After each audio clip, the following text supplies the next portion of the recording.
I think we are And we're live. good to go, Good to see guys. it. All right, live. Hello, welcome on board. Second episode, the Tricolor Reds. Welcome to the home of Irish Manchester United fans content. 30 minutes live discussions with Deck and Dara. No introductions needed because if you missed it last week, you can find the stories about these top Reds in the videos of last week. Straight to the point, no rules, no intros. We are discussing quickly in 2, 3 minutes the almost heart attack we got at Forest game as United fans. And then we will discuss the Arsenal game, the first away win. Hopefully, that how can we get the first away win at Arsenal game, and then we are having fun with a combined 11 between Arsenal and Man United, old school and new school between old school Arsenal, Manchester United. We'll discover that with Deck, and then we'll go with Dara and see how is it. And Sean writes, "How are the boys? We are well, Sean. We're looking forward to your comments, especially when we get to the combined 11. Stay with us until we hear your feedback." So, Dara, I'm starting with you straight because I stole that sentence, almost heart attack, from your TikTok because I saw it and I loved it. I was just turning the telly and I saw the Forest striker just running all the way. I'm like, no, no, no, what is it? There's an offside. I started a bit late, like 2, 3 minutes late in the game, and we almost got a heart attack. Everyone after those 5 horrible minutes. So, describe to me how did you see those 5 minutes, and then how did you see the game? Straight to the point. Straight to the point. Well, as you said, you took my line there, but it's funny. I made a video just on after the initial reaction of the game, and of course, I used the term heart attack. Someone made a very funny comment. Very harsh of you to use those words given Christian Eriksen before, and I goes, "Oh, yeah, didn't think of that." But like, what else can you describe those first 5 minutes really? Because after making Old Trafford a fortress, it just diabolically fell apart after 5 minutes. Now, having said that, we saw how quickly the boys got up and running again. The goals weren't coming. Again, this will be brought into discussion of where Highland could fit in and everything. But you could just tell after the amount of chances that were made in the first half alone and only being 2-1 down, despite the uh, pre first 5 minutes, you just need a number nine because we were creating the chances, we were dominating possession, we were doing everything right in that first half after those 5 minutes. It's as if, quite frankly, could you give him a 2-0 head start and see what happens? That's literally how Ten Hag would have seen it, I'd say. Because from the word go, after that second goal went in, high pressing, good passage of play, good attacking play, well able to play them off the ball. So at the end of the day, it was a good performance after that. It was just you could tell that someone like Martial isn't cut out for this Man United team simply because he wasn't making the moves. Like with the right movements, he can do a lot, but it just wasn't gelling. So it just showed we needed a proper number nine in for where he was because any other proper number nine would have taken those chances clear as day. Second half kind of fell apart for Forest, really, if I'm honest. You could tell they were a bit shaky going into the tunnel at half time, but after that, it was all United from those 5 minutes onwards, really. Okay. So, Deck, you've done more seasons than us. Obviously, you're more senior, and you've seen all the comebacks where we were still called the comeback kings. We haven't done a lot lately anyway. But where do you rank this comeback, Forest? It was a great comeback. Obviously, there's been better comebacks than it, but I mean, to go 2 goals down in the first 5 minutes, United at the moment remind me of a fighter who likes to get punched in the face a few times before he starts going. You know, um, it was crazy. I mean, our midfield, it was like they ran out of the way to leave the lad run through. They were just non-existent. I couldn't believe it. I was sitting here dumbfounded looking at the first 5 minutes. But credit to United, and this is why we all love United. It's because they keep fighting right till the end. You know, they will keep going. United just have that belief in the team, and it's come true in so many teams at Manchester United. You know, the never say die attitude, the we'll keep going right till the end. And even at 2-0, I thought United will be okay in this game. You know, they got a foothold in it, and we ended up winning the game 3-2. Love to see it, but I'd rather not give too many teams a 2-goal head start in games anymore. Fair enough. And we ended up, you said it, winning 3-2, and that's the same result we ended up losing with against Arsenal last season. And at least in London, that's where we play this week. And we won 3-1. 3-1 was it at Old Trafford? 3-1, yeah. With Anthony. 3-1, yeah. 2-1 or 3-1? No, it's 3 because, Anthony and then 2 Rashford goals because 2 Eriksen assists from there. Yeah. Okay. So it's the same score that last season we played well in London. Game didn't go as expected at the end, but where do you see, Dara, the potential and the chances for us going to Arsenal and going back with a win this weekend? What should we do differently? Obviously, you spoke about the number 9. I don't think that Højlund will be there. Martial probably will be there, but still, it's not as effective as we wanted. But where do you see the game? What do you see? What's your expectation for this game? If I'm being honest, you look at the 2 midfields, I think that's where it's won or lost, because I would have said Arsenal would have had a chance strengthening their midfield, their defence, my apologies, with the signing of Jurriën Timber. Unfortunately, with the ACL injury, that's not going to be the case there, because he had the flexibility of playing centre back and right back, which would have worked in their favour.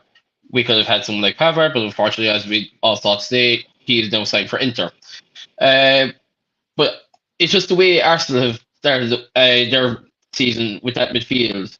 They're trying to push the narrative of Declan Rice being the number 6 after Thomas Partey. I just don't see, especially with the way they've signed both Rice and Havertz, I just don't see it working. It's not gelling, as I'd like to say. It just, as I said about Martial, it just doesn't. I didn't watch those games obviously properly, but just from what I can tell, trying to push Havertz as an 8 after being played as a 9 at Chelsea, being kind of over and back between a 9 and a kind of false 9-10 role, you kind of have to question where is Havertz's proper position really. So like he was always, if I'm correct in saying it, Bayer Leverkusen, he was always kind of more of a false 9, working his way back into a 10. Whereas you go into him playing at Chelsea primarily at striker. I've even seen him on the left at one point, and you just kind of, not to be talk about other clubs, Liverpool, Harvey Elliott. I always raised him as a young lad. I'm not going to lie, because he had the tenacity. He a bit like Hannibal for United. He had the dog in him. He was always going into tackles, making the committed tackles. But then they're just playing him out of position, because I talk to people who are Liverpool fans and they say he's primarily a 10. But I'm there like, then why are you playing him as an 8 on the left wing? You just don't know where his natural position is then as a result. So that's why I'm saying if the team that Arsenal have been playing out the last couple of games is the same, where you have Rice and Havertz and then Odegaard, it's just not a midfield that seems to be working properly now. It may come good in time, but it's all a matter of, does it come good? If it's the same performance from Arsenal as the last couple of games, especially that game at Fulham, against Fulham in the Emirates Stadium, I see that midfield being the primary battle, because we both have our issues up front, we both have our issues in defence, but it's just the way Arsenal's midfield at the moment is. That's where I see the game being won or lost, and that's just how I see it, because it's simply, as I said, about Rice and Havertz. Yeah, I think also there's a famous debate between Casemiro and Partey. So in this battle midfield, I'll continue with you and then go to Deck. Where do you see this debate? Obviously, in a biased way, we'll say Casemiro, but football speaking, how do you compare it in an unbiased way, Casemiro, Partey? Go with you, Dara, first. Oh, sorry, I thought you said for Deck. I can see how Partey fits into the Arsenal mold, because it's just the way he was always in that kind of Casemiro-esque role, sitting right at the foot of the back four, whereas the rest of the midfield was able to press higher. After that, I didn't really see much about Partey. Now, there's my own personal opinion on the whole Arsenal team as a whole, but I always rated Partey for a while. All right. And and you can see where he, like I said, where he fits in. But just on an overall basis, I suppose you could be you could be blinded by the fact that Casemiro's done what he's done at Real Madrid. But I think on an overall footballing perspective, Casemiro will be better than Partey. Now, is he a good or is Partey a good factor for the Arsenal team? Yes. The fact he's able to play right back like he did against Fulham, albeit not the best game, it shows his flexibility. But where does that stand? Like I would have seen him more kind of like the way some CDMs can fall back into a centre back role. I wouldn't have imagined him playing a right back. I didn't think he had the pace to. No, he had the physicality and the defensive ability of a right back, but I never thought he'd have the pace to do a traditional right back role where he overlaps the right wing or that kind of thing. I just never saw him as that kind of character. So that's just my opinion on it. All right. Up to you, Deck. Arsenal, Man United, London. Where would you see the change? How can we get our first away win, considering our away history last season is awful against Liverpool, Man City, Arsenal, all of them. Where do you see the change this year? What to do differently this game in order to go first for that first away win? Well, as everyone probably knows, I'm not the biggest fan of Martial, so I think he needs to be left on the bus or in Manchester, and that would benefit the team more than putting him on the pitch. I don't think he brings anything to the team. There's no work there. There's no chasing anything. He'll get you the odd goal. Then again, give me a chance, I'll get the odd goal as well, you know. But no, we have to go for them, because at the moment they're not at their best. We're not at our best, but attacking, we should be able to get at that defence. Dara's right. In the mid, it's definitely going to come down to the midfield battle. I'd like to think Fernandes and Casemiro have it in them to take on Arsenal at the moment. Rice is having, I think the price tag has got to him at the moment. He will grow into the role, but it's probably better we're playing them now than leaving them more time to gel. Arsenal can definitely be got at the moment. We shouldn't fear anyone. That's the thing. United should be able to go and play anyone and fear no one. We have the players that are skillful enough to take on any team. Our belief is probably a bit shook at the moment. A few of the players, maybe their confidence is a bit knocked. We've a few injuries coming up as well. But I mean, if you're at Manchester United, as Roy Keane says, do your job. Do your job. Play for the crest on the jersey. Play for the fans. The travelling support that follow Manchester United everywhere are amazing. Any player shouldn't need any talking to about being up for a match. When you hear the away support out singing the home support at most of the games that they're at, they're incredible. So I mean, the players need to feed into that. If we had Rashford firing on all cylinders, I think it'll be a done deal against this Arsenal team. So hopefully Rashford pulls the same goal as last season, and Saka pulls the same pass against Fulham to Pereira. He pulls one to Garnacho or to Rashford to go. And even just go back to the midfield side of things. One thing I would say in terms of the formation for United, I see where Ten Hag's trying to go with the actual more, I won't call it a flat 4-3-3, but you'd have a Casemiro sitting back and then letting the two midfielders press up, press higher, where we saw it last night or against Forest that how do I describe it? Eriksen was, unlike Mount, Eriksen was actually kind of coming back a bit more, collecting the ball that bit further back from Casemiro, where Mount was a little bit higher, where we obviously saw the evident gap between Fernandes, Mount, and Casemiro in the first two games. If you switch it to a 4-2-3-1 where Eriksen stays back with Casemiro, kind of collects the ball and lets Casemiro do the defensive work, then kind of like the way they had last season, I think in terms of how the team actually sets up will be crucial, because if you try that standard 4-2-3, depending on how Arsenal come out the gate, they might expose, let's say, you could have a moment where Eriksen's up higher with Fernandes. Having the 4-2-3-1 formation allows Eriksen to be that little bit further back where Fernandes goes into his free role and you let him work his wonder then. That's just my opinion. But I I always thought that the way the 4-2-3-1 worked last season, even if Mount was fit now this time out, you could nearly have a chance. Yeah, Dex gone there as well, I think. He's back. But basically, how I would run it then is if Mount was fit, I would try him at the number 10 role in that 4-2-3-1 because we saw towards the end of last season, Bruno was able to pick the ball from deep and spray it from deep. At the end of the day, he's more natural in his more free flowing role, but at the same time, we saw that he can pick the ball from deep and spray it across the pitch to the left and right winger as well. So All right. it's just another option to throw out there, really.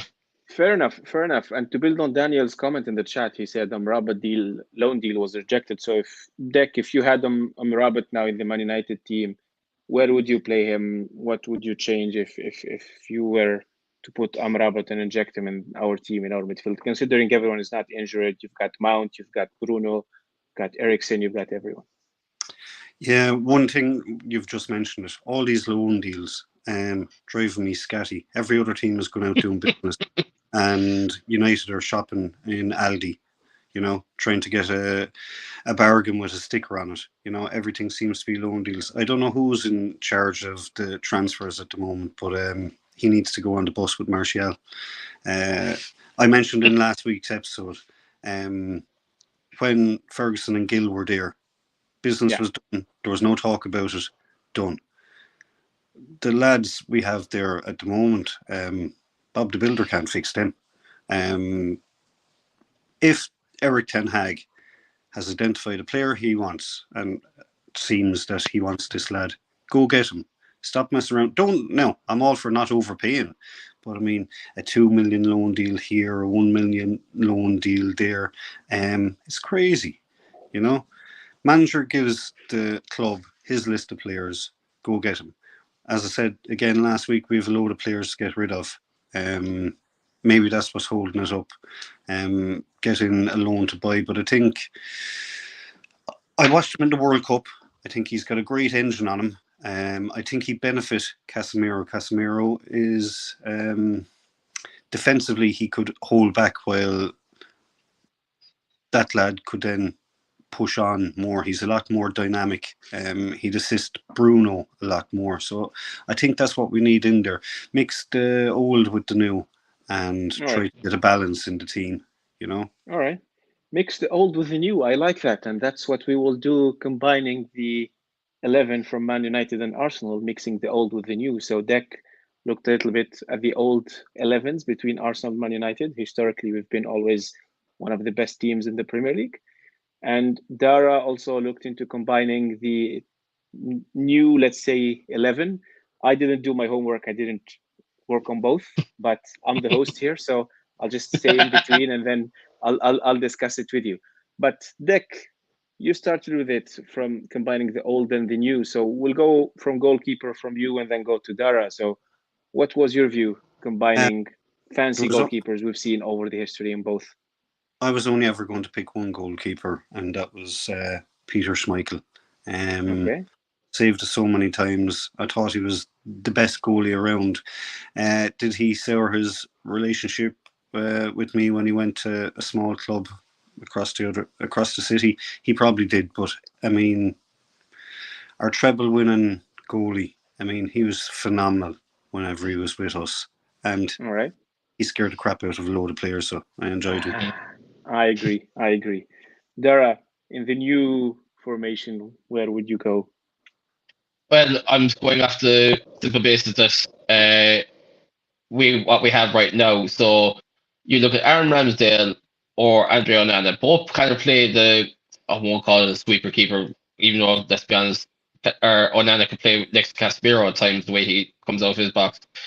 Like, Aaron Ramsdale will kind of pepper himself around the 18-yard box, but he never really goes past that, whereas some people probably have seen the meme, Onana can play next to Casemiro, just shooting down the middle of the pitch.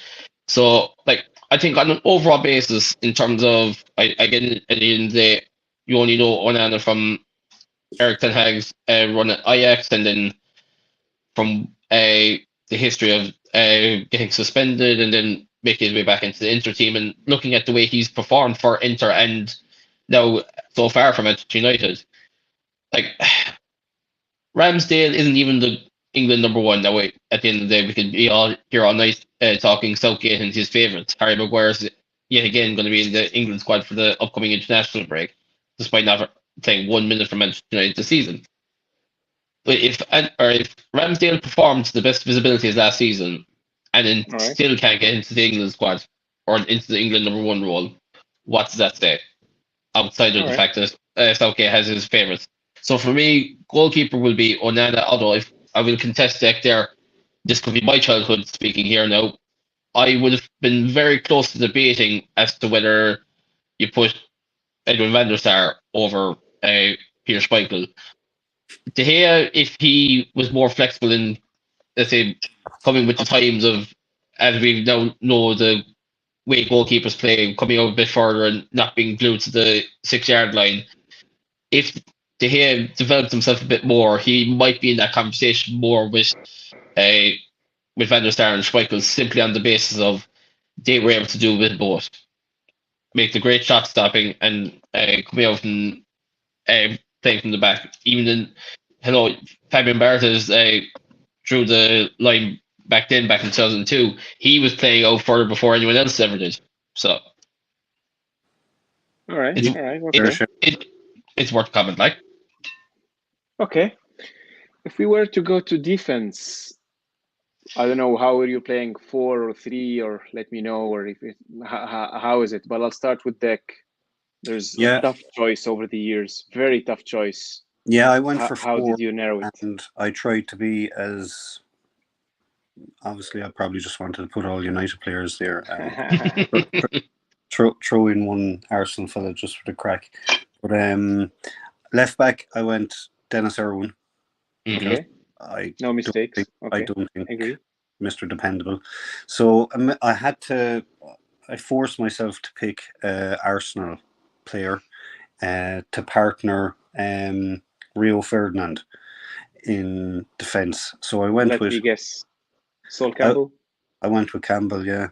Yeah. Oh. Because, I mean, he played with. Well, I was going to say 2 top sides, but he played with Spurs. So he played with Arsenal, and had a very good career. So I thought he'd complement Ferdinand pretty well.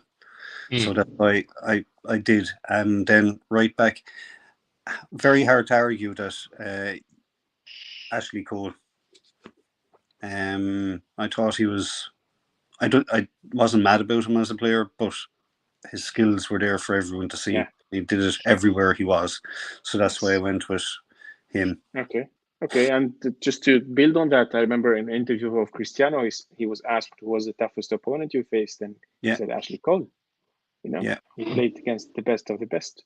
But Dara, up to the current squads, what would you go for? Is it 4 in the back? Is it 3? What did you do? It's 4 at the back, and I'm kind of gone the same way as Deck. And no offense to any Arsenal fans who ever may come across this video, we are not trying to be too biased towards United. We just do have our favourites in each position. So I'll start with right back this time. I had a debate, because obviously at the end of the day, I hadn't seen enough of Timber before he got injured. If this was later on in the season and we were talking about how wonderful a season Timber has had for Arsenal, then he'd come into the debate. But you had Thomas Partey playing right back when Ben White been playing. Now, if Ben White had been playing right back from the start, I'd have made the case there for Ben White. But I've gone between the 2 United boys, and for me, it's Dalot. I've always raised him from the moment Jose brought him in. I knew nothing about him when he came in, but I'll never forget it. I went to the Manchester United Brighton game of January 2019. Shaw got injured in the warm-up. This was when Shaw was a little bit more injury prone because he was still on the way back from his time of playing after the leg break. So he had the little niggles here and there of injuries. But for me, I just thought I was in line with Dalot for that first half. We bought him as a right back. We bought him as an up and coming right back. And to me, he just performed way better than Shaw ever had post leg break at left back. And it was just how he performed and how he was getting up. And even then, even though it may not have been part of the actual tactics at the time, the inverting at the time was spot on. I wouldn't have said that game was a great game for him, but a stellar one nonetheless. The current midfielder, okay, Deck might hate me for this one. I've not gone for Licha. I've not gone for Martinez. Just off of Varane and Saliba. Not only Deck will hate you here. Varane and Saliba for me, guys. I honestly, I suppose if this was another year or two down the line, you could not have Licha in. But I think if you're just going off last year's bias, of course we're going to have to put him in there. But since he's come back from the injury, he still has the tenacity. But after that, he hasn't been as good as he has been last season. Now, I'm willing to put my head in the place for saying that. But at the end of the day, when you have to look at giving Arsenal a chance of having a player in here, there's only one option, and it's William Saliba. Gabriel would be the one that people would rate higher than Saliba. I've just always rated Saliba higher. That's my opinion. And left back picks itself, because at one point I would have said Kieran Tierney, but it's Luke Shaw. Fair enough. I'm still trying to get over the whole Martinez debacle. I probably get some hate here, but anyway. He has to be in every team. I mean, All I right. just think he's a phenom. You know, he's unbelievable, and he's the type of player that every team needs and wants. Well, having said that, I was kind of going off of who plays in the more natural position. So right centre back would be Varane, and I know Saliba plays primarily left centre back for Arsenal. So I had to go for that direction. You know, for me, it's probably I would agree with Deck to putting Sol Campbell in between, but I would scratch out Rio Ferdinand and put Vidic in. Vidic, yeah. Yeah. And Yeah, be honest, I love and be Vidic honest- more. It's, I don't know why. Maybe, a lot of things to say, but you cannot also ignore Sol Campbell and the whole thing and the career he had as a centre back also. But yeah, it's tough. That's the beauty of it, Ideally, I suppose I would have put in Vidic and Ferdinand, but I was trying to be as unbiased. Nice. Yeah. Well, I think that's the thing. I was looking at it like I was kind of surprised, as you can probably tell by my reaction. I was actually expecting Dick to put in Tony Adams over Sol Campbell, if I'm honest. Ooh. Okay, that's Yeah. interesting. It will get harder now. Midfield and forwards, it's getting tough. You've got Kino, you've got Vieira, you've got Henry, Bergkamp. This is why I did go. This is why I did go for a pass team. All right, Deck. I'll start with your midfield. Well, my midfield, obviously, Keane and Vieira. I mean, All right. Without a shadow of a doubt, I had to pick one from Arsenal, and it was always only going to be Keane and Vieira. I mean, the rivalry that they had, the games that they played against each other, two proper players playing great football. I mean, it was great to watch.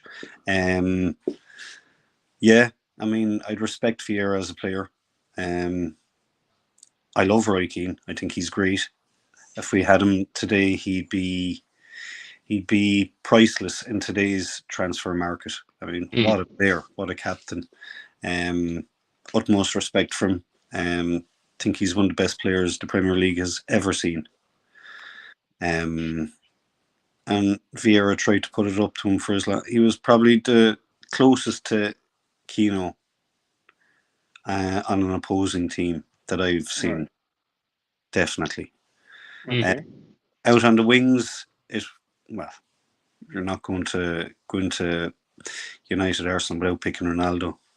First, I mean, what can you say? What can't you say about Ronaldo? I mean, he's just phenomenal. He came to us as a young lad, drove us mad for the first season with his step overs, but what a player did he turn into. Definitely, in my opinion, the world's best. Every league he's been in, he's done it. Every league he's gone to, he's won. The goals that he scored, I mean, he's just a phenom. He's unreal. Enough said. Can't say any more about him. Best ever, in my opinion. Who'd I go for there? Oh, yeah. Well, Ryan Giggs. I'm imagining you had Ronaldo on the right because obviously Giggs on the left. So Yeah. I think that's why myself and Cannon were kind of going ooh at the same time, simply because as great as Giggs was, you kind of have to put Henry there because that's just my opinion anyway. Because at the end of the day, you look at that way that it was structured in that Arsenal team back then under Arsene Wenger. He primarily played on that left, and he was just phenomenal. Like as great as Giggs was, like it's hard not to like at the end of the day, it's great what Giggs done for us, but at the end of the day, Henry was Henry. He was. I was very controversial. I left Henry out of the team altogether. Oh, fair enough. Going better. Arsenal fans, if they will be watching, will have tough times in the comments. But it's your team. It's your go. But yeah, curious. That stuff. Dick, Dara, sorry. Now up to you in the new team. This generation. Who's playing in the midfield? Is it 3? Is it 4? It's a 4-3-3 for me, and like you see it everywhere when you look on football Twitter or Facebook. It's the same midfield in those combined Arsenal United 11s, and any other 3 other than these is just wrong. Now, do they complement each other entirely through the game? Debatable. But my midfield would be Casemiro as your kind of sitting midfielder, and then you got Odegaard and Bruno. At the end of the day, I can't fault Odegaard. Coming as a 16-year-old to Real Madrid and getting the hype around him, and he just went off the radar. He just went completely off the radar, and it's just how he built himself back up. I can't remember where he went to, because he went for loan somewhere before he went to Arsenal. He didn't stay in the youth team in Real Madrid. He went off somewhere, and I can't remember where off the top of my head. He went to Arsenal then on that loan. He shone for them in what was a poor enough midfield for Arsenal at the time, didn't they? If I'm right saying he's there that long, though, that Arteta was his manager under the loan, and then got the best out of him, and then they signed him on a permanent deal. And in fairness, it's one of the best things that would have done, or that Arsenal have done in terms of their midfield, because I didn't see him as a natural number 8. I just we're so used to hearing from the time that Real Madrid bought him that he was going to be a natural number 10. But the fact he's worked his way back into the number 8 role is what caught me by surprise, because although having said that, what caught me by surprise is how quickly they gave him the captain's armband. This is not something I imagined him getting straight away. Like at the end of the day, no matter what club you go to, the captain's armband is something you earn. You have to grind away. And I won't say he was given it too quickly, but I suppose when he was given the captain's armband, I kind of said, is this too much too quickly for him? Not to say he'd be like Harry Maguire or anything like that, but I just thought the performances were good, but could he live up to it with the captain's armband? And in fairness, he's doing an absolutely fantastic job for them. So I can't really fault having the 3 of them as my midfield, really. All right, interesting. And if the guy's still in the chat, Daniel, Sean, just put in whoever you think should be. But now we're getting to the most curious part and the most tough part, picking the forwards. I won't ask at the end who I might ask about the manager, but let's keep it at the end. But I don't know if Deck's still there or not. But Dara, we can continue with you until we figure out if Deck is there or not. Who are you going with the 3 in the 4 in the attacking? Well, as I said earlier, it's 4-3-3. I think Deck's after turning off his camera because of the fact he doesn't want to hear what I'm going to have. Oh, he's there again. Technical issues. Dara, who are your 3? So on the right, we don't have a prolific right winger, so it has to be Saka for me. At the end of the day, he's still he's what, only 21, 22, and after let's be honest, anyone, let's say Rashford, Sancho, and Saka could have all just fallen off the face of the earth after the whole penalty shootout at the Euros. They could have. But in fairness to Saka, whatever about our 2 boys and Sancho and Rashford, Saka properly stepped up to the plate, in my opinion. And it's a credit to him all the same. So for me, the fact that in the eyes of the Arsenal fans, he is their star boy. Obviously, we have our own. But at the end of the day, I'd like to see what Saka's doing. At the end of the day, if we could get him to United, no, I'm not saying with English tax and Premier League tax how much that would cost. I wouldn't say no if we ever went in with an all-out war to get him, because as much as I like Anthony, as much as I like Sancho, the only one that has actually been planted on that right wing is Anthony. He's not performed to the best of his abilities for the price tag. So I'd like to see if we ever went in for Saka. There's your prolific right winger right there. On the left, kind of speaks for itself. Rashford. At the end, Right. at the start of last season, you could have made a case for both Martinelli or Rashford, but at the end of the day, Rashford has just shone through with the season he had, and hopefully he kicks on. And you were debating this one with me in the studio before we started. We don't have our proper number 9 in yet, so we can't just stick Highland in there just for bias. I was debating one name, and you were there like, "Are you for real?" I've gone for Gabriel Jesus. Okay. Yeah, And- it's fair. Yeah, no, because Gabriel Jesus, like as I was saying before we went live, the way he played for or for Man City, at the end of the day, he was just seen as the understudy to Aguero. He only kind of like the way Julian Alvarez now is for Erling Haaland. You're kind of playing him either in behind him or you're just bringing him on as a sub after. So for me, the best possible move for him was to go somewhere like Arsenal, where he would be the star. He could play on the left, right, or even up at number 9. Obviously, his preferred position, in my opinion, anyway, is the number 9. And with no prolific number 9 for Man United right now, as Deck shows his feelings towards Martial, there's no other player in that position for me, really.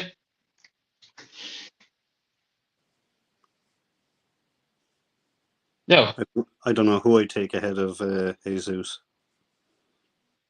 Martial. Definitely wouldn't be Martial anyway. No. No. No, I get your point. Yeah.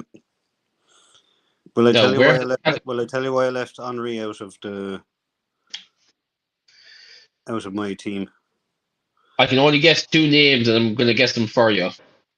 Go on. Rooney and Bergkamp. Would you believe I went Bergkamp and Ruud van Nistelrooy? Oh, you're leaving out the top striker. Yeah. Yeah. Sorry, Canada, I think you might want to ask Deck to repeat his words there. What was it? I went for Bergkamp and Ruud van Nistelrooy. Ooh, you have only 2 in this. You played 4-4-2, right? Yeah. Yeah, like I suppose and I left Henry out because of what he did to Ireland with that handball. Okay. Oh, come on! Yes, he's never getting in my team ever. You left Rooney also out. You left. Yeah, I was kind of surprised with that one. I guessed Rooney and Bergkamp because just as you would kind of gone off with technical issues there, I'd actually said I'm going to guess them, and I said Rooney and Bergkamp, and he said no. I just think Van Nistelrooy. Well, it was probably because I went back a bit when I was younger, enjoying United. I mean, Rooney obviously would get in any team. I mean, he's unreal. But I just went back that bit further, back to when ourselves and Arsenal were battling for titles. So that's why I went with that. Obviously, if I was picking all-time Manchester United team, it'd be crazy not to have Rooney in there. That's why I have Van Nistelrooy, and it was more that era that I went for. Okay. And I suppose going through my childhood, and let's say if you take away the fact that he was only at Man United for just a short period of time, if you look at his overall career and how prolific a striker he was, in my opinion, this is like they always say, don't fall in love with a lone striker or lone signing. Even I would, if you had any choice of who, as long as they had a connection to the club, I would have serious arguments for Henrik Larsson. The stuff he did in those 3 months for Manchester United, top class. Yeah, I loved his time at United. He really endeared himself to the fans. He was brilliant. Yeah. I remember meeting him actually one of his last games, Champions League game against Lille. One of the few games I got to go to as a young lad with my dad.